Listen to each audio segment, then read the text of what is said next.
Please help me to reach 1000 subscribe. I never thought a simple argument about my child could spiral so far out of control, but here we are. My name's Vanessa, I'm 29, and I thought my boyfriend Ryan and I had a solid relationship. He was patient, thoughtful, and always tried to see the good in people, especially me. I used to love that about him, but now I'm starting to wonder if I ever truly understood the boundaries that needed to exist between us. It all started when the topic of my ex Michael came up. Michael had been in my life for years, and even though he and I had ended things, he had always wanted to remain close to our son Jamie. I thought I was being fair when I suggested he could be the godfather. After all, he had been a part of Jamie's life from the very beginning. I said it in a tone that made it sound like he had earned it, but the truth is, I wanted to believe that choosing him wouldn't create any tension. I thought I could manage everything, my past, my present, and my son's future, without it ever turning into a problem. Ryan, on the other hand, didn't take it well. At first he tried to hide it, smiling politely when I mentioned it. He didn't raise his voice, didn't storm off, he just nodded and continued the conversation. But I noticed the way his jaw tightened, the small pause before he spoke, and the way his eyes didn't quite meet mine. Something in his expression told me this was bigger than I had realized. I remember the night we sat down after dinner and I finally asked, "Ryan, are you really upset about this? It's just a godfather choice, it doesn't change anything about us." He leaned back in his chair, his hands gripping the table slightly. "It's not just the godfather choice, Vanessa. It's everything it represents." I blinked, confused. "What do you mean?" He took a deep breath. "It means you think it's okay to keep your ex close in ways that matter most to our son. It means you don't see how it affects me or how it affects Jamie's sense of family.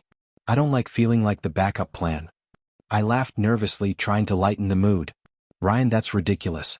You know you're his father, his real father. This isn't about you being a backup." But he didn't smile. He didn't laugh. He just stared at me quietly, the kind of silence that makes your stomach twist and your chest tighten.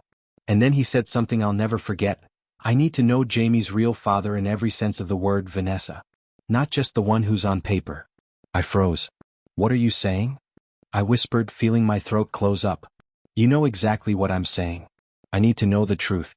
If there's any doubt, I have to clear it." At first I thought he was joking. I laughed, maybe a little too loudly. "A DNA test? Ryan, really? We've been together for 3 years. Jamie's mine. You know that." He shook his head, his face calm but firm. "It's not about doubt. It's about clarity. I need to make sure everything is exactly as it should be. Nothing more, nothing less." My heart was racing. I could feel my confidence slipping, my hands shaking slightly as I tried to explain that Michael had never been dishonest, that I had never hidden anything, that Ryan had no reason to worry. But the more I spoke, the more I realized how unshakable his calm determination was. He wasn't angry. He wasn't yelling. He was just quietly dismantling every assumption I had about trust, about loyalty, about control. That night we didn't sleep well.